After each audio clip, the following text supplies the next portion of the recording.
जय श्री महाकाल दोस्तों, स्वागत है आपका हमारे चैनल यूएम एस्ट्रोलॉजी में। दोस्तों, आज हम बात करने वाले हैं राहु केतु के गोचर के बारे में। जो लोग शेयर बाजार कर रहे हैं और स्पेशली इंट्राडे करते हैं, ये वीडियो स्पेशल उन्हीं लोगों के लिए है, क्योंकि आने वाले टाइम में राहु केतु गोचर करने वाले हैं। 18 मई 2025 शाम को 4:30 बजे राहु अपनी राशि 12 नंबर में बैठा है। अभी यहाँ से निकल के 11 नंबर में आ जाएगा, क्योंकि ये उल्टे चलते हैं। और केतु 6 नंबर में बैठे हैं, तो ये 6 से निकल के 5 में आ जाएंगे। तो इस गोचर का, इस राशि परिवर्तन का जो लोग इंट्राडे करते हैं उनके ऊपर बड़ा गहरा इफेक्ट पड़ने वाला है। देखिए, जब किसी ग्रह का राशि का परिवर्तन होता है तो जरूरी नहीं है कि सबको ही नुकसान हो। कुछ लोगों को ये गोचर बहुत फायदा भी देगा और कुछ लोगों को बहुत बड़े भयंकर कर्ज में डुबाएगा। राहु और केतु किसी भी राशि में 18 महीने तक रहते हैं। 18 महीने के बाद राशि बदलते हैं। ठीक है, तो 18 मई 2025 को ये गोचर होने वाला है। और ये किनको फायदा देगा, किनको नुकसान देगा, कौन लोग कर्ज में डूबेंगे और कौन लोग इसमें मालामाल हो जाएंगे, तो इस चीज को मैं आज बताने वाला हूं। वीडियो में बने रहिएगा। चैनल अगर अभी तक आपने सब्सक्राइब नहीं किया तो चैनल को सब्सक्राइब कर दो। ठीक है, आपको यहाँ पे रियल नॉलेज मिलने वाली है। आप भी जानते हैं फालतू की बकवास मैं भी नहीं करता हूँ, डायरेक्ट काम की बात पे करता हूँ। ठीक है, और जो लोग हमसे संपर्क करना चाहते हैं, कमेंट में बार बार आता है आपसे कांटेक्ट कैसे करें, तो मेरा नंबर अभी मैं डिस्प्ले पे डाल दूंगा, यहाँ पे भी आ जाएगा। और ठीक है, डिस्क्रिप्शन में भी डाल दूंगा। नंबर नोट करना चाहो नोट कर लो, 7011066356। 7011066356 मेरा व्हाट्सअप नंबर है। कॉल उस पर लगेगा नहीं, आप परेशान हो जाओगे कर करके, दिन भर कॉल आता रहता है। व्हाट्सअप करो, व्हाट्सएप पे आपको हर किसी को रिप्लाई मिल जाएगा। ठीक है, तो दोस्तों अभी राहु यहाँ पे बैठे हुए हैं, केतु यहाँ बैठे हुए हैं। राहु हमारे पहुंच जाएंगे 18 मई को यहाँ पे। ठीक है, और केतु आ जाएंगे यहाँ पे, क्योंकि ये हमेशा उल्टे चलते हैं, हमेशा वक्री रहते हैं।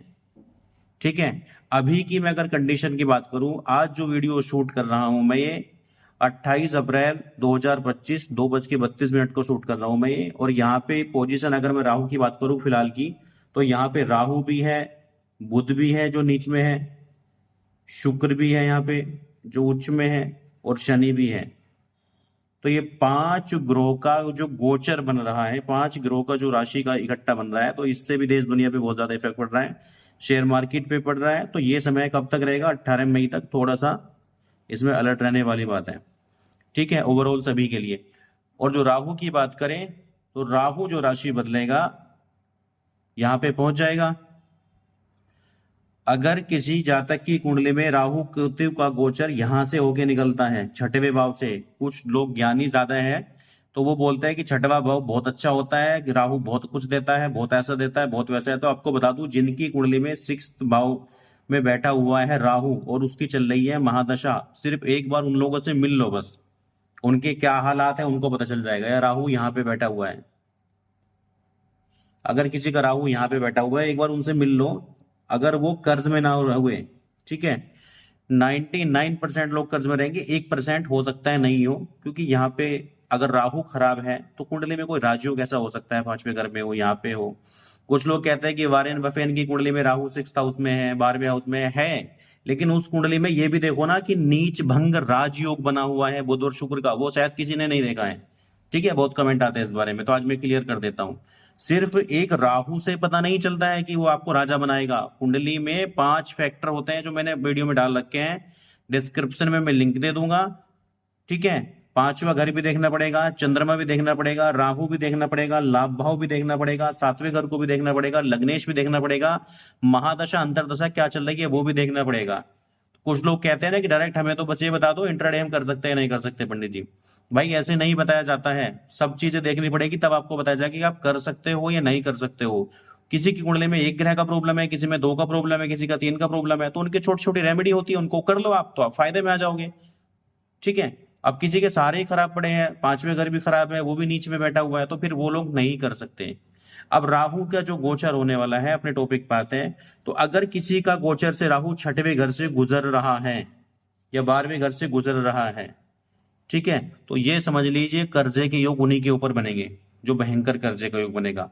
या फिर 5वें घर से भी राहु गुजर रहा है और कुंडली में मारक है, कौन कौन सा, 5वां, 6वां, 11वां और 12वां, अगर इन भाव से राहु गुजर रहा है, ठीक है, और वो मार्केश है, क्या है, नेगेटिव।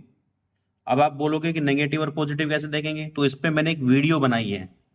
राहु कब पॉजिटिव होता है, राहु कब नेगेटिव होता है, किस नंबर के साथ अच्छा होता है, किस नंबर में सबसे बेस्ट रिजल्ट देता है, किस में खराब देता है। तो पहले अपनी कुंडली में आप ये चेक करो कि आपका राहु अच्छा है या खराब है। तो जिनका नेगेटिव है उनको ही ज्यादा प्रॉब्लम आएगी, और जिनकी कुंडली में पॉजिटिव है और उनका 6ठे भाव से होकर गुजर रहा है, तो ये मान लीजिए उन पे सिर्फ 20% प्रॉब्लम, वो भी शुरुआत में। कब तक, 15 दिन तक। 18 मई है तो मई में। तो मैं आपको एक सलाह देता हूं कि मई के मंथ में आप ट्रेडिंग ना करें, जून से स्टार्ट करें, चाहे किसी का कैसा भी है, ठीक है। बाकी और भी फैक्टर होता है, बट मैं राहु की फैक्टर की बात कर रहा हूं यहां से। तो आप जून मंथ में ट्रेडिंग स्टार्ट करो, मई में थोड़ा सा रहने दो। ग्रह का जो प्रभाव होता है 15 दिन पहले और 15 दिन बाद सबसे ज्यादा इफेक्ट करता है। ऐसा नहीं कि बाद में करेगा, पहले भी करता है। क्योंकि कोई ग्रह जब एक राशि से दूसरी राशि में जाता है, अब ये मान लीजिए एक ग्रह जो होता है यहाँ पे बैठा हुआ है राहु, कितना होता है, 0 से 30 डिग्री होता है, ठीक है। तो जब कोई ग्रह ये उल्टा चलता है, ये 30 से 0 की तरफ चलता है राहु, तो जब यहां से चलता है तो आप ये मान लीजिए ये सांप है, यहां से मुंडी डालता है ऐसे, ठीक है, ऐसे मुंडी डालता है और ये इसका पूरा धड़ रह जाता है। तो एकदम से नहीं है कि 30 डिग्री एकदम से उठ के वहां पे चला जाएगा, ये 2.5 डिग्री, अगर 2.5 डिग्री तक यहां तक राहु है तो इसका असर यहां पे भी माना जाएगा 27.5, ठीक है। अब जब 2.5 डिग्री के ऊपर ये पहुंच जाएगा, यहां से 2.5 डिग्री से तब ये सारा जहां करेगा। अगर ये 2.5 डिग्री से कम है तो उसका रिजल्ट यहां तक भी रहेगा।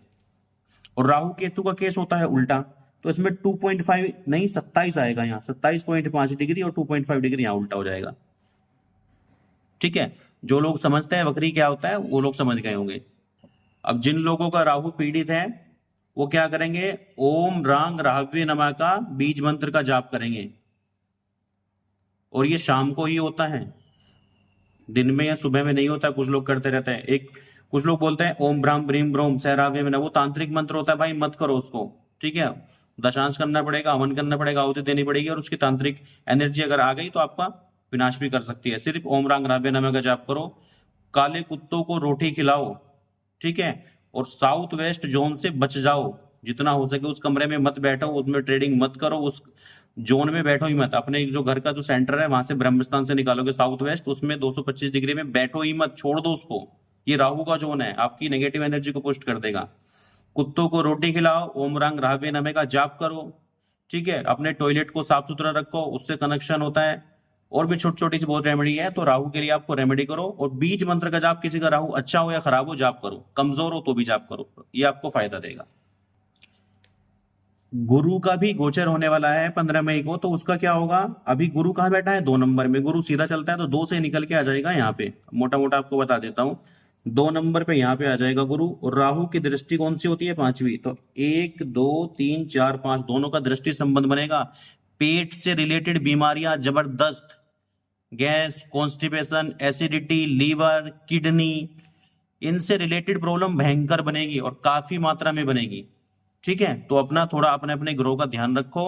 शेयर मार्केट वालों, राहु के मंत्र जाप, बीज मंत्र का जाप करते रहो। गले में 8 मुखी रुद्राक्ष पहन के रखो, कम से कम 2 पीस पहन के रखो आप, और हो सके तो चांदी की चेन में पहन के रखो। अगर चंद्रमा कुंडली में आपके फेवरेबल है तो चांदी की चेन में जरूर पहनो, ठीक है।